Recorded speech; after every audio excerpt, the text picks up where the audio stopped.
అన్నమయ్య జిల్లా రాయచోటిలో అంగన్వాడీ వర్కర్స్ కు ప్రభుత్వం మంజూరు చేసిన 5G మొబైల్ ఫోన్స్ ను మంత్రి రామ్ ప్రసాద్ రెడ్డి పంపిణీ చేశారు. జిల్లా వ్యాప్తంగా ఉన్న 2270 మంది అంగన్వాడీ వర్కర్స్ కు మంత్రి క్యాంపు కార్యాలయంలో అధికారులతో కలిసి అందజేశారు. ఈ సందర్భంగా ఆయన మాట్లాడుతూ సీఎం చంద్రబాబు నాయుడు నాయకత్వంలో విద్యా వ్యవస్థలో అనేక మార్పులు జరుగుతున్నాయని అన్నారు. పిల్లల భవిష్యత్తు అంగన్వాడీ కేంద్రాల నుండే ప్రారంభమవుతుందని పేర్కొన్నారు. పిల్లలు, గర్భిణీలు, తల్లులకు నాణ్యమైన పౌష్టికాహారం అందించడం కూటమి ప్రభుత్వ ప్రధాన లక్ష్యమని మంత్రి రామ్ ప్రసాద్ తెలిపారు. చంద్రబాబు నాయుడు గారు బాధ్యత చేపట్టిన తర్వాత విద్యారంగంలో పెను మార్పులు వస్తున్నాయి.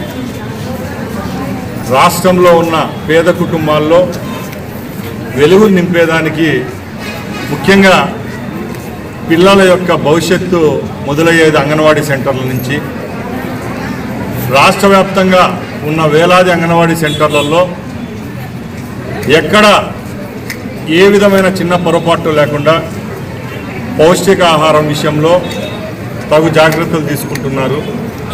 ముఖ్యంగా ఈరోజు రాష్ట్రంలో ఉన్న అందరూ అంగన్వాడీ టీచర్లకు సెల్ ఫోన్లు ప్రభుత్వం ద్వారా ఫ్రీగా ఇవ్వడం జరిగింది.